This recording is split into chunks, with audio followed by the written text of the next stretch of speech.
Good afternoon.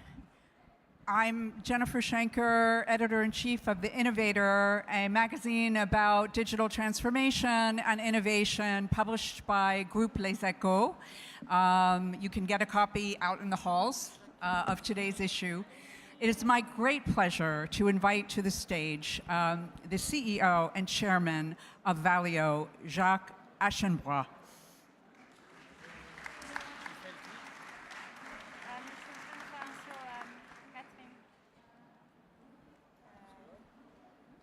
So we're here this afternoon to talk about the future of mobility. And I can think of no one more qualified to speak on the topic than Jacques. For those of you who don't know, VALEO is a supplier to all of the automakers worldwide.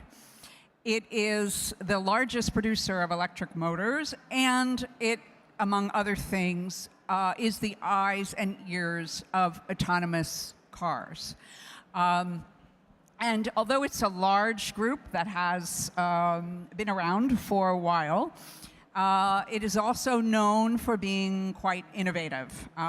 Something like 50% of the products that it sold last year did not exist 3 years ago.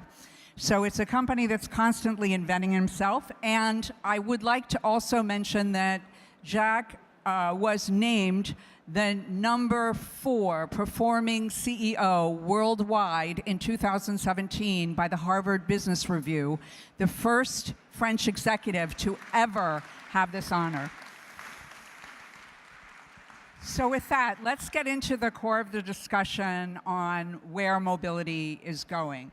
Can we start with electrification and tell us how rapid this is happening and what VALEO's role is? So good afternoon first. Things are going much quicker than we had expected and in a different way in Europe and in China. Europe was a territory of diesel. And if you want to look at what the regulator is leading for, was a reduction of CO2. And the reduction of CO2 has been obtained and should be obtained in the future with a very large proportion of diesel. For some reasons, diesel is going down much quicker than we had expected. If you take what has happened in the first quarter this year, it was under 40% of all cars sold in Europe. It was more than 55% a few years ago. And if you look at what happens with less CO2, and less diesel means more electric cars. And there's no other way around. And we must think that we have two levels of regulators. We have the states, which for global warming and have always regulated the CO2. And you have the cities that are becoming new regulators, and they take care about the air quality of the cities, and they really want to regulate the traffic and give a solution which is more electric cars and less diesel. And you have some cities, Paris is one of those cities, giving a kind of a time frame where diesel shouldn't be sold anymore. And that gives the real push into electric cars.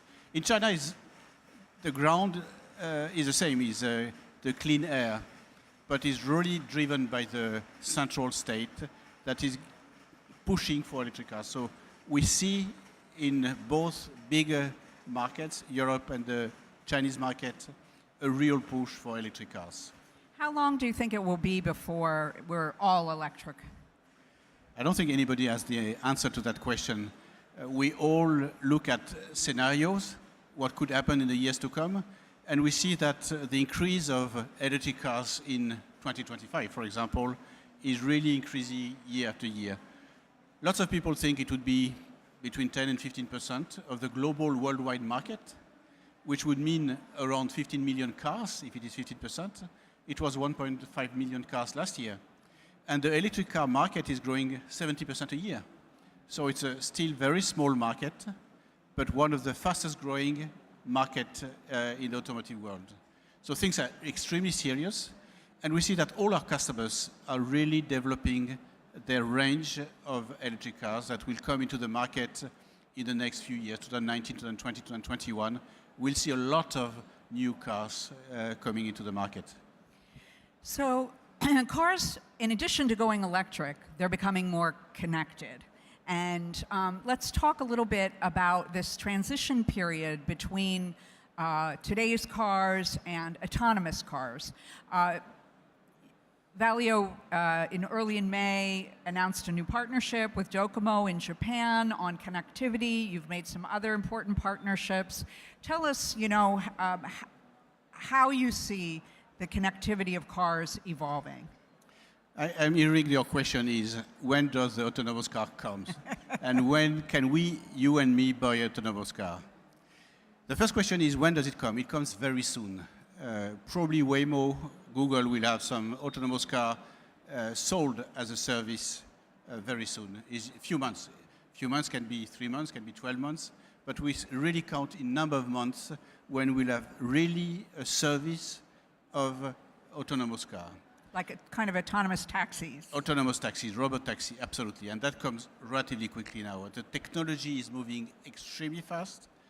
We'll have some accidents, and unfortunately we'll have some fatalities in the recent months. But if you look at something which everybody knows in the automotive industry, how many fatalities we have worldwide? We have around 1 million fatalities every year. 95% of those fatalities are due to human errors. You are drunk, you have taken drugs, you are sleeping, you are tired, and nobody, if I were asking in the room, who ever used his smartphone in a car while driving, everybody would raise their hand. Why don't we ask? And those fatalities will be mainly avoided through autonomous car. Unfortunately, while the technology is improving, we'll have some fatalities, we'll have some accidents, and we, obviously, the whole industry has to make sure that the safety will never be forgotten. But they come. They come very quickly, like I said, for robotaxi. It will take more time for you or me to take an autonomous car, maybe 5 to 10 years. But in between, your car will be more and more assisted. And we see that with all the devices. You said that we are selling not only the eyes and the ears of the car, which makes it possible to look at what is happening around it, but we are also developing and selling the brain because all those sensors have to be fusioned in order that the car understands what happens around it. So that market is developing extremely fast. For us, it's growing 20-25% a year because the car becomes more and more assisted. So we'll see robotaxi very soon in the market. Your car will be more and more assisted, and within 5 to 10 years, we'll be able to buy a car which will be autonomous. But then you have the last question, which is the digital mobility. Yes. So once we move into that kind of world, there will be less people who own cars. We don't know how many will want to own, but shared mobility will become more and more important. So what's VALEO's role there? First is what will be the weight of the shared mobility? It's a very, very tiny proportion of all the miles driven worldwide. Probably 0.0 few percent. Very, very little market. And when you look at a region at the Silicon Valley, what Uber says is that the turnover of the taxi was 150 million before they came, and that today their own, or the turnover generated by their own drivers is multi-hundred millions dollars, and the taxi still survived. So that means that when you are sharing the mobility, and Uber is a way to share mobility, just like the taxi are, when you are sharing mobility and when the cost of the mobility is going down, you have new services, new demand which is appearing. And the sold of all that in the Silicon Valley is extremely positive. And if we try to look at what has become the market of new cars in that area, it doesn't look like the market dropped. It stayed relatively stable or increased, just like the US market increased. So that is another question where, frankly, we don't have the answer. The market will grow and the mobility will grow when the cost of the mobility will go down. And that we are seeing that everywhere. But there's another question is, how can we combine the increased mobility and the fluidity of the traffic? There's something I have a own conviction is the economical development and the mobility belongs together. If you shrink the mobility, you shrink the evolution of the economy. To have an economy being developed, you need to increase the mobility, any kind of mobility. The mass mobility, it was spoken before me with RATP in France, where we need to increase the mass mobility, but at the same time, we need to increase a very flexible mobility. I'm living in Paris. I hate seeing those bus lanes. They are always empty. And when you see a bus during the day, the bus is empty. So it's not the best use of the surface. You have much better use of the surface than having empty lanes and having empty buses on the lane. And one of the answer will be a much more flexible mobility inside the city and in the suburbs. If you want to go from outside Paris from one point to another point, it's extremely difficult to use some public transportation because the lines has been done to cross Paris, but not been done to go around Paris. And that is true in lots of cities around the world. So there'll be a combination of mass transportation, of flexible transportation, the car, the bicycle, the motorbike, everything. But the best city in the world, and that will be a competitive advantage for some cities, just like we have competitive advantage in some countries. One of the competitive advantages of the city will be the way they organize the mobility. So what will VALEO's role be in shared mobility? Some of your customers, the car makers, are getting into shared mobility services. Is this something that you would envision doing? No. No, because I hate being the competitor of my customers. We want to enable the digital mobility. We have some devices. For example, we are one of the very few companies in the world that can share keys, virtual keys from one smartphone. I can send you the key of my car from my smartphone to your smartphone.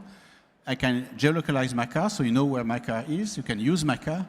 I don't know you very much, so I'm going to let you my car for a few minutes, maybe a few hours. But then I can geolocalize the car where you let the car. So we see with those kind of devices, we can enable digital mobility. So we decided that we won't be an actor of the digital mobility. We don't want to manage cars or to manage a service of cars or to manage a service of shared mobility, but we want to help our customers to improve their service and to improve the way they're doing their business. So just as the auto business is changing radically on 3 different fronts all at the same time, I mean, VALEO has to change with that. And so, you know, you are inventing new products every year.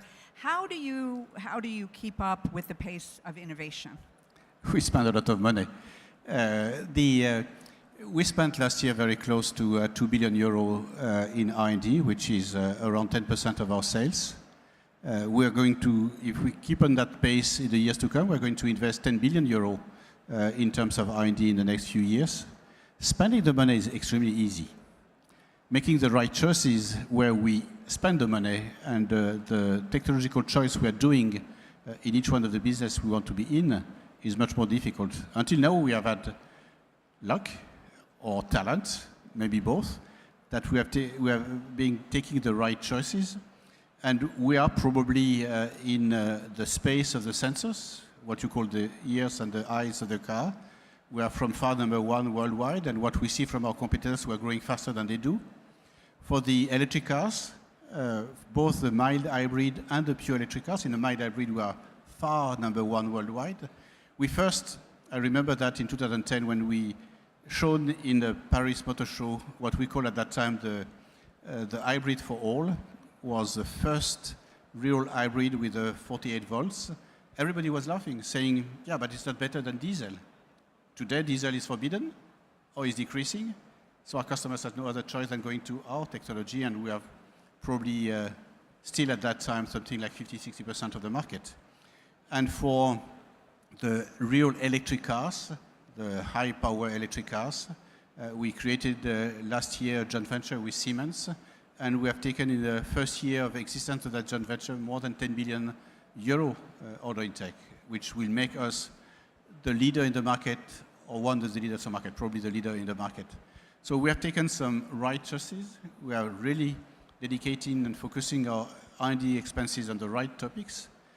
And the difficulty is what you said is we're number one and number one worldwide in all our businesses. That's what we have achieved in the last few years. We need, and that's our target, to really be the number one in each one of the business we want to be in the future. And the most difficult for us for the time being is to find the right balance between the short-term profitability and the long-term growth. So what about startups? VivaTech is all about big groups, connecting with startups. I'm sure there are many startups here in the audience. How do you work with them, and what kind of things would you be interested in getting from startups? My dream would be that we are still having the spirit of being a startup. But with 20 billion sales, it's more difficult than when you are just starting few tens of people in a garage, if we take the image of what is happening in the Silicon Valley. We are here, and it's the third year we are coming here in VivaTech. And we only want to support startups. There are probably in our booth 40 startups presenting their products, having the ability to pitch for partners with us, but with others, to pitch for funding. And we are very, very proud to help them. It doesn't mean that we're interested in all of them, but I think it's part of one of our duty. What we want to do is to give a chance to startup to really become what we became. We started in 1923 using the patent of an English company and started like that. And we were a startup in 1923, and now we're 20 billion sales and we're 116,000 people. So if we could help some startups to really take their chance and move forwards, we'd be extremely happy. But we have to work with some of them. Probably in the world of the automotive industry, there are 30,000 startups. We need to understand what they're doing, in what field they're investing. I think it's a chance. It's a danger, but it's a chance to be in a business where so much intelligence is investing in, so much money is investing in. Of course, if we don't move, if we are not able to be agile, to understand what is happening, we might be hurt very much. So we need to understand what is happening. We need to work with some of the startups in any ways, by cooperating, by helping them, by taking shares, by having them as suppliers, having them as customers. Sometimes we are working with some of them and are taken away by some of our competitors because we have not been fast enough or because we didn't. How many startups do you look at per year? We probably, in the pipeline today, have 1,600 startups that we are following up. How many? 1,600, or 1,600 if you prefer. But we have put some money, some funds in the US, in Europe, France and Germany, in China, in Israel. We have a team that has the responsibility of looking at what is happening. We are never belonging to the investment committee of those funds, but we have technical support when they ask for it.